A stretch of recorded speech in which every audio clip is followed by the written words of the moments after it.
जय जगन्नाथ। मैं शिवानी चक्रवर्ती अपने चैनल बॉन्ग फूड टेल्स में आप सबका स्वागत करती हूँ। आज के हमारे वीडियो में हम आपको बताएंगे कि आप घर पर जगन्नाथ जी की जो स्नान पूर्णिमा की विधि है वो कैसे संपन्न कर सकते हैं और उसके लिए आपको क्या क्या सामग्री लगेगी। वैसे तो इसके ऊपर हमने पहले से ही वीडियो अपलोड कर रखा है, लेकिन हमारे कुछ नए सब्सक्राइबर हैं जो चाहते हैं कि हम वापस से वीडियो अपलोड करें, और क्योंकि हमारा रथ यात्रा की सीरीज़ है तो हम वापस से वीडियो अपलोड कर रहे हैं। और हमारा एक 12 साल के सब्सक्राइबर हैं मध्य प्रदेश से, और वो चाहते हैं कि हम उनका नाम लें अपने वीडियो में। तो उनका नाम है टिंकू शर्मा। तो टिंकू शर्मा जी, हमने आपका नाम ले लिया, तो आई होप आप खुश हो जाएंगे। लास्ट वीडियो में हम नहीं ले पाए थे आपका नाम। तो स्नान पूर्णिमा की विधि घर में करने के लिए क्या क्या सामग्री आवश्यक होती है, बहुत सारे लोग ये चाहते हैं कि जगन्नाथ मंदिर में क्या क्या सामग्री लगती है हम उन्हें वो बताएं, उस हिसाब से वो भगवान जी की नीति संपन्न करें।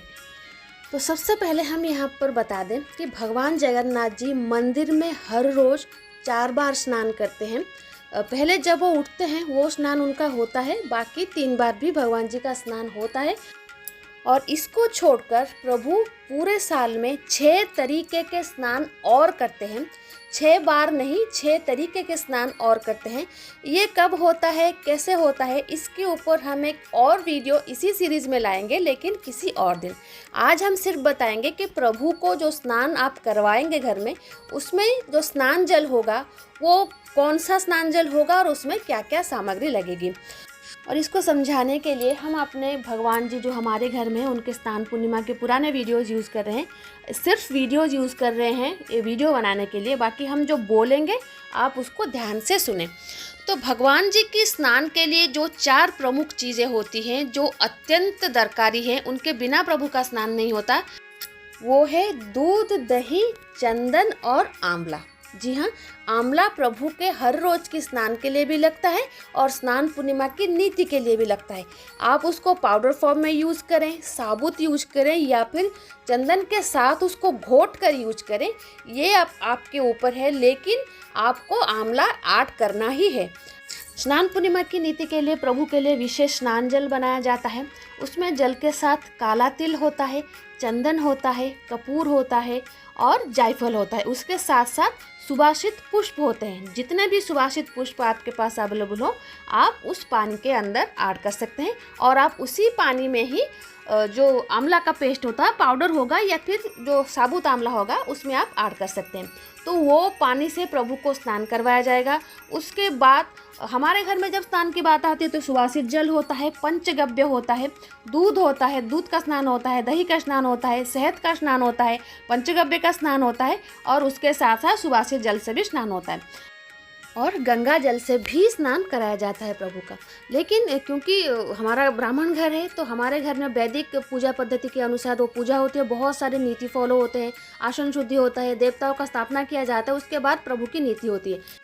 क्योंकि हमारा मंदिर है इसलिए ये सारी नीतियाँ फॉलो होती हैं जो जगन्नाथ मंदिर की नीतियाँ होती हैं। लेकिन घर में आप सिंपल तरीके से कैसे करें, तो सबसे पहले स्नान के लिए प्रभु को एक स्थान दें। अगर बड़े विग्रह हैं तो इस तरीके के लकड़ी की पीढ़ी के ऊपर उन्हें बिठाएं। अगर छोटे विग्रह हैं तो जो चंदन की पेड़ी होती है उसके ऊपर भी आप प्रभु को बिठाकर स्नान की नीतियां कर सकते हैं। सबसे पहले जो भी सामग्री हमने बताई स्नान पूर्णिमा के लिए वो आपको अरेंज करना है, उसी से प्रभु का स्नान करवाना है। और जो लोग पंचामृत से स्नान करवाना चाहते हैं, पंचामृत से भी प्रभु का स्नान करवा सकते हैं। और उसके साथ साथ प्रभु को भोग नैवेद्य भी अर्पण करना है। उसमें आप फल फ्रूट जो भी हैं वो भोग लगा सकते हैं, और उसके साथ साथ प्रभु के पास अन्न भोग भी लगा सकते हैं। तो प्रभु के लिए अन्न भोग की व्यवस्था अगर हो सके तो ज़रूर करें। और आज ही के दिन, रथ यात्रा से पहले आज ही के दिन प्रभु को भरपूर श्रृंगार करवाएं, प्रभु को तुलसी चढ़ाएं। जितने सारे कलरफुल पुष्प आप भगवान जी को दे सकते हैं आज के दिन दें। और अगर कोई आभूषण आप पहनाते हैं, सोने चांदी के मुकुट हैं या फिर गहने हैं, जो भी हैं पहना सकते हैं, आज ही के दिन आप पहना सकते हैं। क्योंकि जब शाम को जो स्नान पूर्णिमा की नीति होगी, जब ये सब उतारा जाएगा, प्रभु को ओलागी किया जाएगा प्रभु से, उसके बाद तो प्रभु बिल्कुल सिंपल तरीके से रहेंगे। लेकिन आज के दिन जो पूजा आप करें, प्रभु का भरपूर श्रृंगार करवाएं। प्रभु को जो भी पसंद है भोजन में वो सब बना के दें। हो सके तो अन्न भोग तो ज़रूर बना के दें। क्योंकि अभी 15 दिन तक तो प्रभु कोई भी अन्न भोग या फिर भारी जो घी या फिर मैदे वाला भोग होता है वो तो प्रभु ग्रहण नहीं कर सकते। इसलिए भगवान जी को आज अन्न भोग बना के ज़रूर दें और उसके साथ साथ प्रभु को एक विशेष सेवा दें। बहुत सारे लोगों ने देखा होगा कि रथ के ऊपर जब प्रभु रहते हैं ना, तो उनको हाथ पैर को उनको दबाया जाता है। जिस तरीके से हमारे घर में जो बुजुर्ग रहते हैं या फिर तबीयत खराब होती है किसकी, तो हम हाथ पैर दबाते हैं। तो वो सेवा ज़रूर प्रभु को प्रदान करें। जब प्रभु का स्नान हो जाए उसके बाद जब प्रभु को आप मूछने के लिए कपड़े से भगवान को पोंछा जाएगा, तब प्रभु को अपने गोद में बिठाकर उसी तरीके से कपड़े से उनको पोंछें और उनको जैसे बच्चे को हम झुलाते हैं ना, तो उस तरीके से उनको झुलाएं। हमारे लास्ट ईयर की और उसके पहले साल के वीडियो में हमने दिखाया है कि हमारे घर में कैसे प्रभु को झुलाया जाता है और उसके साथ साथ उनके हाथ पैर भी दबाए जाते हैं, क्योंकि तबीयत उनकी ख़राब होना शुरू हो चुकी है इतने सारे चीज़ों से और इतनी बार स्नान जो किया है।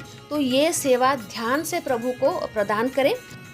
और एक चीज़ जो कि स्नान पूर्णिमा में जो पूजा होती है प्रभु के पास होना अनिवार्य होता है, लेकिन बहुत सारे लोग करते नहीं हैं क्योंकि वो जानते नहीं हैं, और वो है पुरुष सूक्त का पाठ। स्नान पूर्णिमा के दिन प्रभु के पास पुरुष सूक्त का पाठ किया जाता है। हो सके तो उसका पाठ करने की चेष्टा करें। अगर पाठ नहीं कर पा रहे हैं तो इंटरनेट से निकाल कर सुने ज़रूर और प्रभु को सुनाएं ज़रूर।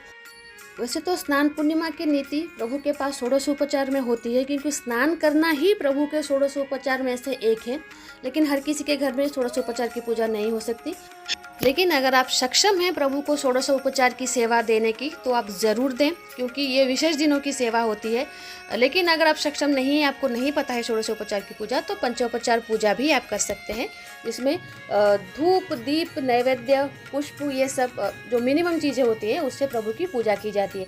लेकिन एक चीज़ सबसे पहले हम बता दें, जब प्रभु का स्नान पूर्णिमा की नीति हो या फिर प्रभु की कोई भी नीति हो, सबसे पहले दिया जलाएं और धूप लगाएं। बीच में धूप दीप नहीं लगाना है। उससे पहले ही, मतलब जो पूजा की प्रक्रिया होती है वो स्टार्ट करने से पहले ही आपको धूप और दीप लगाना होता है। बहुत सारे लोग पूजा के बीच में धूप दीप लगाते हैं या फिर आखिर में धूप दीप लगाते हैं। ऐसा नहीं करना है। पूजा की स्टार्टिंग में ही आपको धूप और दीप लगा के प्रभु को समर्पण करना है उसको। और एक बात, बहुत सारे सब्सक्राइबर हमसे पूछते हैं हमको मंत्र नहीं आता, हमको क्रिया नहीं आता, हम कैसे प्रभु की पूजा करें। और बहुत सारे मंत्र संस्कृत में होते हैं, हमको आते भी नहीं है। देखिए, संस्कृत हमारी मूल भाषा है, बहुत पुरानी भाषा है हमारी। जो वैदिक नीति कांतियाँ हैं वो तो संस्कृत में ही लिखी होती हैं। लेकिन आप अपनी भाषा में प्रभु से बात करें। जब हम प्रभु से प्रार्थना करते हैं, जब कुछ मांगते हैं तो अपनी भाषा का ही यूज़ करते हैं। तो आप जब पूजा करते हैं ना, तो अपनी भाषा में ही प्रभु से बात करें। प्रभु को क्या सेवा दे रहे हैं आप उनसे बात करके बोलिए कि हम आपको ये सेवा दे रहे हैं, आप उन्हें स्वीकार करें। और अगर कोई भूल चूक हो जाए तो माफ़ी भी मांगे। माफ़ी मांगना प्रभु के पूजा में एक इम्पोर्टेंट हिस्सा होता है कि आप जो पूजा कर रहे हैं आपको नहीं आता, लेकिन फिर भी आप हिम्मत करके पूजा कर रहे हैं, तो कोई भूल चूक हो गई है तो उसकी क्षमा मांगा जाता है। वैदिक पूजा पद्धति में भी मांगा जाता है और घर में भी अगर आप पूजा करते हैं तो वो भी मांगना होता है। उसमें भाषा का प्रतिबंधक नहीं होता, क्योंकि प्रभु को सब भाषाएं आते हैं और प्रभु आपके भाव को समझते हैं। और नवधा भक्ति में जो 9 तरीके की भक्ति होती है उसमें भाव भी भक्ति का एक मार्ग है। तो पूजा करते वक्त बिल्कुल भी ना डरें। बहुत सारे लोग डर जाते हैं कि हमसे कोई भूल चूक हो जाएगी, गलती हो जाएगी। प्रभु वो सब नहीं देखते, प्रभु सिर्फ भक्ति देखते हैं। आपके मन में डर होना चाहिए, ज़रूर डर होना चाहिए, लेकिन वो पूजा पद्धति को लेकर नहीं होनी चाहिए।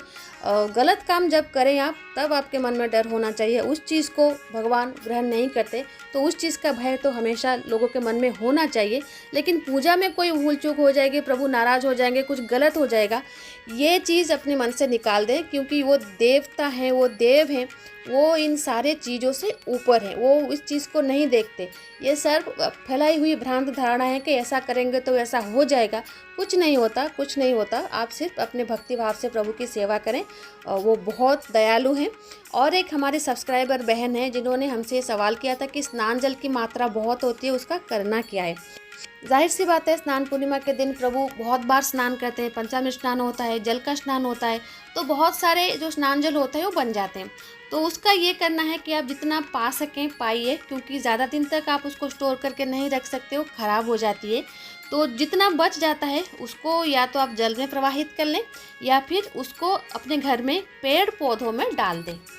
लेकिन ध्यान रखें कि स्नान जल पैर के नीचे ना आए। उसको बुरा माना जाता है कि प्रभु की कोई भी चीज़, जो भी प्रभु का चीज़ है वो निर्माल्य ही है, घर में हो या मंदिर में हो वो प्रभु का निर्माल्य ही है। तो अगर वो निर्माल्य है तो आपको पैर के नीचे नहीं लाना चाहिए।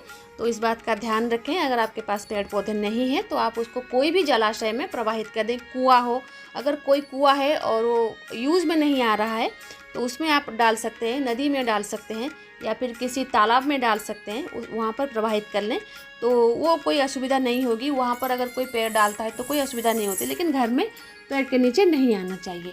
तो ये थी छोटी सी वीडियो कि घर में आप स्नान पूर्णिमा की विधि कैसे करें, कौन सी सामग्री से करें। आई होप ये वीडियो आपको अच्छा लगा होगा। नेक्स्ट वीडियो में हम प्रभु के लिए महाप्रसाद भोग रेसिपी बनाएंगे, वो वीडियो भी आपको अच्छा लगेगा। तो आज के लिए इतना ही। रहते हैं। जय जगन्नाथ, जय माँ काली।